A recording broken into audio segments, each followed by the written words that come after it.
Fala pessoal, Spider aqui mais uma vez. Nesse vídeo a gente continua falando sobre as células Natural Killers, que são componentes celulares da nossa resposta imune inata. Nesse vídeo vamos falar como que essas células são ativadas, como essas células de repente começam a trabalhar para promover a nossa saúde. Então, se você quer saber quais mecanismos estão por trás da ativação desse nosso soldadinho, fica comigo que após a vinheta a gente começa. Bora lá!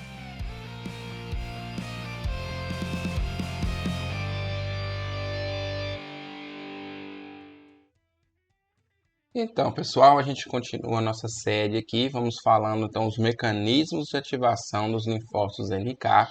E sempre nesse contexto de que o sistema imune é um sistema de reconhecimento, a gente precisa entender qual é a perspectiva que a célula NK tem que permite a ela identificar que o seu alvo é algo que não pertence ao corpo, algo que ela vai identificar então como não próprio. Então, os mecanismos que a gente vai falar aqui, de certa forma, vão direcionar também nesse sentido, e claro, as citocinas, que são os sinalizadores celulares que a gente já vem falando também para as outras células, também vão estar presentes, beleza? Então, já falamos das funções das células natural killer, aquelas ações do sistema imune onde elas estão mais presentes e são mais importantes. E agora vamos falar como é que essa célula vai começar a trabalhar, beleza? Eu já vou tirando aqui a minha imagem para a gente continuar a especializar a nossa pesquisa aqui em relação a como essa célula pode de fato começar a trabalhar, beleza? Eu vou tirar aqui a imagem para a gente começar. Bom, o primeiro mecanismo que eu gostaria de retratar aqui com vocês é a ausência ou baixa expressão do MHC de classe 1. Essa molécula MHC de classe 1, na verdade, é o que nós chamamos de complexo principal de histocompatibilidade, até demonstrando aqui também na figura. Isso aqui, na verdade, é um complexo proteico, por isso o termo complexo. Ele é chamado de principal de histocompatibilidade porque foi estudado inicialmente em pesquisas envolvendo rejeição de transplantes. E esse termo histocompatibilidade refere-se basicamente a isso. Não vou adentrar muito no estudo, na atuação do MHC de classe 1, mas a gente sabe que é uma molécula envolvida principalmente na apresentação de antígenos e é muito importante para a ativação da imunidade adquirida, especialmente no caso aqui o linfócito TCD8 ou T citotóxico, esse MHC de classe 1. Tem o MHC de classe 2 também, mas ele não é mencionado aqui em relação aos linfócitos NK. Aqui principalmente mesmo vai ser o MHC de classe 1. Ele é o principal exemplo de ligante que nós vamos ver aí em relação aos receptores que a célula NK apresenta. O que seria então essa ausência ou baixa expressão MHC de classe 1 e o que isso tem a ver com a ativação da célula NK? Bom, a gente sabe que a gente tem aqui uma célula natural killer, essa azulzinha aqui. Essa célula natural killer vai ter os chamados receptores de ativação e receptores de inibição, receptores inibidores. Gente, o nome é bem sugestivo. Se é um receptor de ativação, ele vai mobilizar uma cascata de eventos de reações intracelulares que vão deflagrar a atuação e a ativação da célula NK, enquanto os receptores de inibição vão fazer o contrário, né? Vão desmobilizar essa célula natural killer para ser ativada e, naturalmente, para agir sobre a determinada célula-alvo. Nesse contexto aqui, olha o que a gente vê. Essa célula natural killer está interagindo com uma célula normal.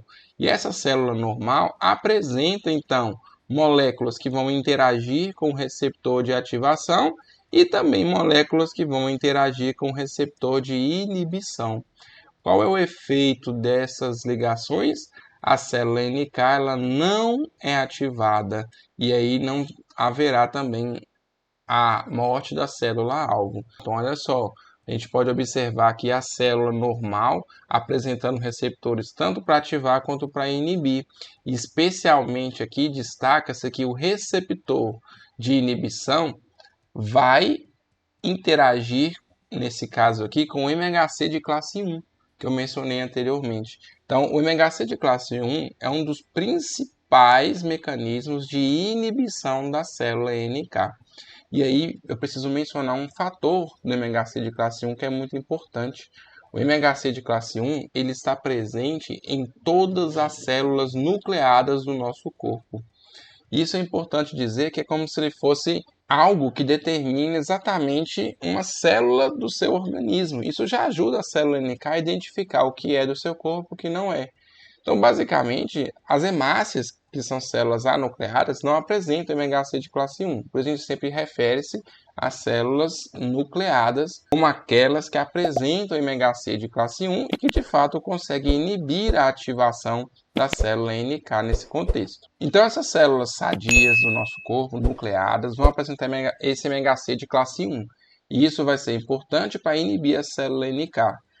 Logo, a gente pode observar que o que vai de fato ocorrer aqui, então a gente pode até explorar mais a figura, que quando tem a ativação de receptores de ativação e receptores inibitórios, vai prevalecer o efeito produzido pela ativação de receptores de inibição ou receptores inibitórios. A gente tem aqui basicamente dois perfis de sinalizadores intracelulares, né? O PTK e o PTP. Basicamente, eles estão falando sobre quinases e fosfatases. A gente pode ter uma noção básica. Quinases, esse casinho aqui, são enzimas que colocam fosfato no seu alvo e fosfatases removem o fosfato. Às vezes, para muitas moléculas, se você adiciona um fosfato ou remove um fosfato, essa molécula pode ser ativada ou pode ser inativada. Então, basicamente é isso. Se a gente for olhar aqui, os receptores de ativação, eles vão estar envolvidos com as quinases. Então, a adição do fosfato vai deflagrar a adição de fosfatos nas moléculas-alvo e isso vai ativar a célula NK. Por outro lado, as fosfatases vão remover esses fosfatos e isso inibe, de fato, a ativação da célula NK. Então, se ficou um pouco confuso, basicamente são mecanismos antagônicos que precisam, de fato, estar presentes para promover uma regulação desse mecanismo de ativação. E a gente pode entender o porquê que, quando houver a ausência do estímulo inibitório, essa célula vai ser ativada. Então, eu vou passar aqui uma outra imagem. Você vai ter aqui agora uma célula infectada, e essa célula infectada vai ter vários mecanismos aí que vão fazer com que ela pare de expressar, por exemplo, o MHC de classe 1. Veja que ele está ausente ou mesmo em baixa expressão. E a célula NK não tem mais o estímulo sobre o seu receptor inibitório que a gente falou. Então, olha aqui mais uma vez aqui o zoom na imagem. Nós podemos observar que se não existem sinais de inibição, vão prevalecer sinais ativadores. E aí a célula NK será ativada sobre essa célula infectada. E qual é o efeito disso? Podemos observar aqui, ó. Você vai ter a morte da célula-alvo pela célula NK. Eu costumo falar que esse MHC de classe 1 é como se fosse um uniforme, um abadá nas festinhas aí. Um uniforme que identifica uma célula do nosso corpo. Então, olha essa imagem aqui de forma metafórica. A gente pode observar aqui uma escola, né? E aí você observa que tem aí um estudante com uma roupa diferente. É como se nossas células estivessem todas com o uniforme, com o MHC de classe 1, e quando vem uma célula com outro uniforme, com outra roupagem, ou sem essa roupagem, melhor dizendo, ela é identificada como estranha e a célula NK age sobre ela no intuito de eliminar essa célula. Então, acho que essa analogia pode ajudar você a entender como a célula NK, por esse mecanismo, consegue identificar que uma célula é estranha e eliminá-la do organismo, especialmente as células infectadas por vírus, células tumorais, como vimos em outros vídeos. E é interessante observar também, nós vamos estudar mais para frente, também tem até um videozinho que eu vou deixar um card aqui sobre a nossa playlist de imunidade a micro-organismos, especialmente quando se fala de vírus. Os vírus eles são muito combatidos por células T citotóxicas ou TCD8.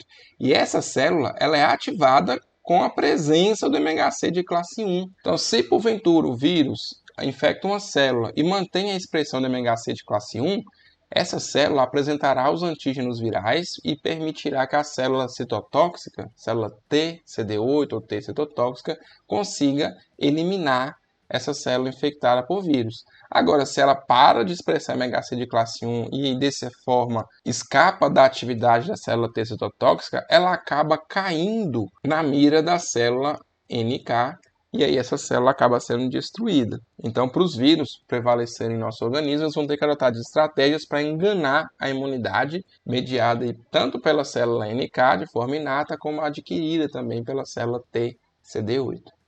Então, é importante entender esse aspecto do MHC de classe 1.